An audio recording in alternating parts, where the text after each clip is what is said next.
má typu Lubenec. 1500 asi. Ale to i s vesničkama. I s vesničkama. S vesničkama, protože naše Roudnice má asi 10krát víc obyvatel, něco méně, ale přišel by tam do muzea menší počet lidí než tady, takže vám vysekávám pokoru za zájem o lokální historii. A jak za chviličku uvidíte, tak... Oni jsou tady z okolních vesnic, jako jsou Podbořany a tak. Myslím, že Podbořany je předměstí vůbec.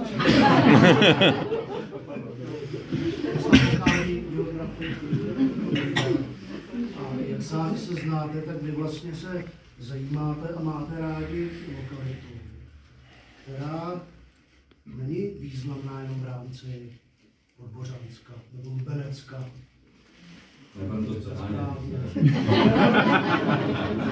Ona není ani významná z hlediska, řekněme, severozápadních Čech. Ona není významná ani z hlediska celých Čech. Není významná ani z hlediska České republiky, protože ona je jednou z nejvýznamnějších lokalit svého druhu minimálně ve střední Evropě.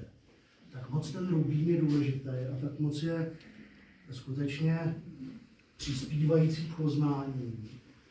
Proto je smutné, že těch racionálních, konaných archeologických výzkumů tam bylo minimum, tak třeba se nám to do budoucna podaří.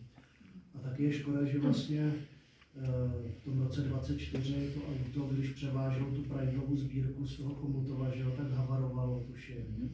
A že se to strašně pomíchalo a... To tvrdí Helmut Praidl. To tvrdí Helmut Praidl, jestli on to nepomíchal sám. Proč je tak významný ten Rubín?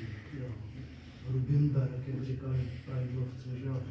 Tady, jak říkal kolega, skutečně od toho neolitu osídlení do raného středověku s velmi významným osídlením ve dvou periodách. Ve starší době železné a potom v raném středověku, i když v té mladší době bronzové je tam taky hodně. A my se teď trošičku soustředíme spíš na tu starší dobu železnou, protože v tu dobu ten Rubín skutečně záhy seznáme, proč je taky významný. My vlastně ve starší době železné definujeme v archeologii takzvaná centrální místa. To je model, který vymyslel německý archeolog Wolfgang Kimmig. Jo. A co to mají být ty centrální místa? Ty centrální místa mají být vlastně ani tak ne urbání, jako spíš ekonomicko-společenské špičky soudobé vlastně Evropy, nebo střední Evropy. Většinou je lokalizovaly na Hradiště, ale ono to není tak jednoznačný, protože třeba u Prahy máme jedno centrální místo, který je v Rovině, kde vedle ten česlický akvapark, kde zaplatíte 1000 korun, když tam jdete nebo kolik. Že? No a pro tu starší dobu železnou definujeme 4 taková velmi významná centrální místa, které jsou Hradiště. Je to Závěst u Prahy, o které kolega mluvil před chvíličkou. Jsou to Minice u Kralup, dneska už bychom měli říkat Kralupy, protože Minice už jsou součástí Kralup. Je to tady kopec Vladař, který je kousek od vás. Ale na toho Vladaře bruzlejí strašně v závěru, ale to vy odpustíte, já vám to obhájím. A je to samozřejmě Rubín, který je mezi těmi centrálními místy dlouhou dobu opomíjený, ale my s kolegou se postaráme, aby to tak nebylo, protože skutečně ukazuje se, že ten Rubín je velmi důležitý. Tady máme krásnou fotku v zimě. A kvůli tomuhle jsem, prosím vás, chtěl, aby jsme přinesli plátno, protože na té malinký obrazovce byste tolik vlastně toho neviděli. Prosím vás pěkně, tyhle ty nálezy ze Steinerovy sbírky, ačkoliv třeba ty kosti se velice špatně datují, ty kosti nepředmět, nebo to jsou různá spinadla a podobně, tak znamená ty spolníky. Některé závěsky se datují velice jednoduše. Já jsem byl tady takže, co to jsou vlastně spony? Pan kolega už to nastínil, protože pan kolega mluvil o jehlicích. Oni se vždycky používali takhle na omotání těch vlasů, já koukám, jestli nějaká dáma tady nemá jehlici ve vlasech, ale zároveň to byly taky spinadla oděvu, s tím se takhle na ramena, ty šaty z těch dvou částí. a ve stejném vlastně smyslu se používaly spony. Spony jsou prakticky sichrhalicky. Funkčně to jsou spínací špendlíky, akorát, že nejsou tak vošklivý a nedekorativní, ale jsou zdobený, mají různé tvary, a protože ženy jsou marnivé, tak vždycky nějaká řekla, tahle ta už se nelíbí, vyrob mi novou. A on vyrobil nového tvaru, ale už bylo 10 let mezi tím. A proto se ty spony v čase stejně jako jehlice mění. Vyvíjí se tvarově a zdobně. A proto jsou tak důležité pro takzvanou relativní chronologii. Kvůli chronologii, která se nevyjadřuje čísly, ale stupni Hallstatt. Tajemný výraz a podobně. Tady máme tyhle ty dvě spony, to jsou tyhle ty dvě, které už tam byly. A ty jsou nejdůležitější. Ty jsou někdy z konce 6. nebo spíše ze začátku 5. století před Kristem. Jsou to spony typu sankvisu, teď vás nebudeme trápit. Možná řeknu, že je to pijavkovitá spona, protože sankvisu byla latinské pijavka. Vidíte, že to vypadá jak ta pijavice, co se přikládala. A proč je to tak důležité pro ty interregionální kontakty? Protože tyhle ty spony vůbec nejsou z Čech. Tyhle ty spony jsou buď to z oblasti kultury Golaseka, to je okolo, zhruba mezi Milánem a Lago Maggiore tam. Jo. Nebo by mohly být ještě z jiných míst severní Itálie. Ale myslíme si, že jsou právě odtamtud, protože tam se nachází úplně stejné spony i se stejnou výzdobou. To jsou takové svazky vlasově jemných rýžek. A tudíž tedy vlastně víme, že někdy kolem roku 500 tuto oblast navštívil někdo, kdo odtamtud pocházel, anebo naopak nějaký rubíňák si zajel na dovolenou k jezeru a přivezl odtamtud sponu, protože ten předmět v Čechách vlastně nemá co dělat. Podobné spony s tímhle žebrovaným vojčíkem, on nebyl takhle žebrovaný, tam byly vložky, mohly být z korálu mořského nebo z mědi třeba. Jo. Jedna tam ještě zachovala, tam viděná vložka, myslím. A to jsou zase věci z jihozápadního Německa, z Bádenska, Württemberska nebo z východní Francie nebo tak něco. Jo. Tady je jedna spona, teď ji nemůžu najít, ona možná bude tady. Nevadí. Jedna spona, a to je zase ze západních Alp. Jo. To nevadí. Jo.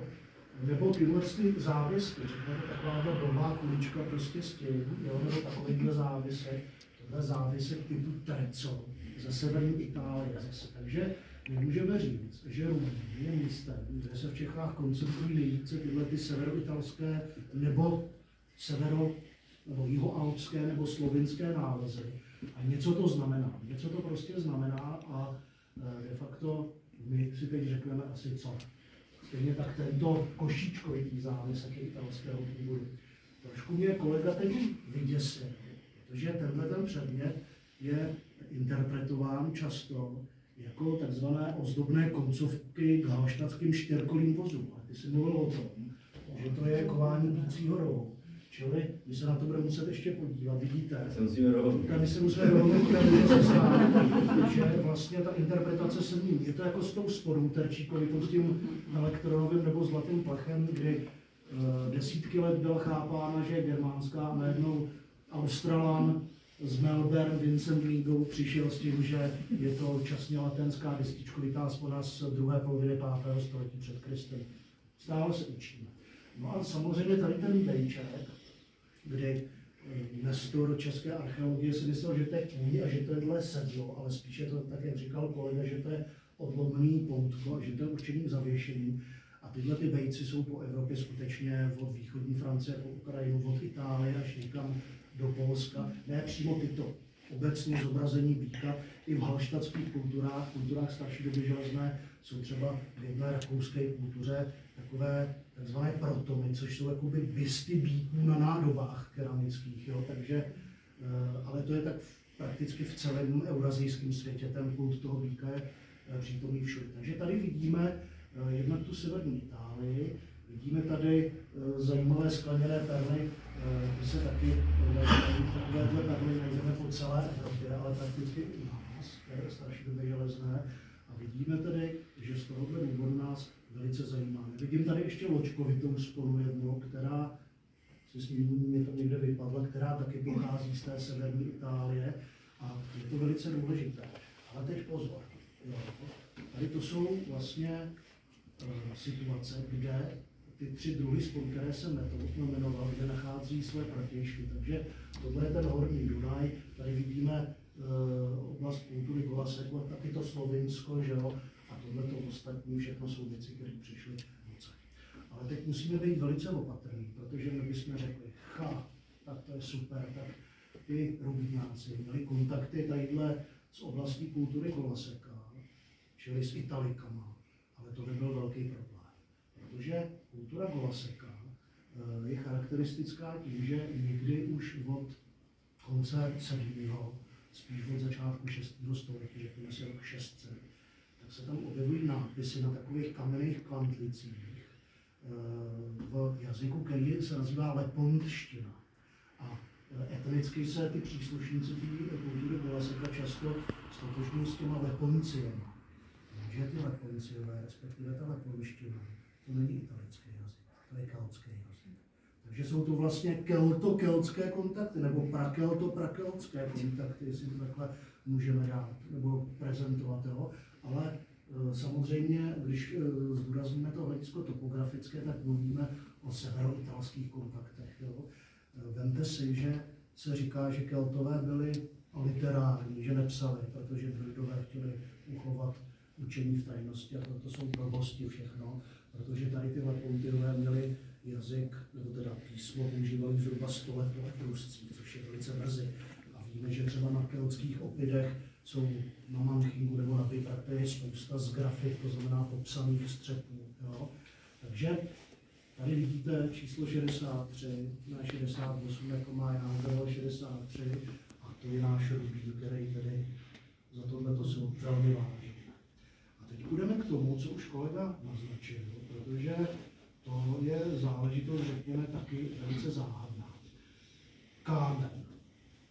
V tomto případě Opuka, někdy Čedič, Tufoit nějaký, oni ty sopeční hordiny mají strašlivý názvy, že na ty tablachy, bazalt a podobné věci. Vlastně v celém českém pravěku, zemědělském pravěku, to znamená počínaje neolitem, tak kámen v architektuře se používal z 99,9% na jednu věc. A to je plenta fortifikací. Kolega ukázal mnoho případů vlastně hradby, která má dřevohlinitou konstrukci, vysypou to sutí, udělají tam val k tomu a to směrem k nepříteli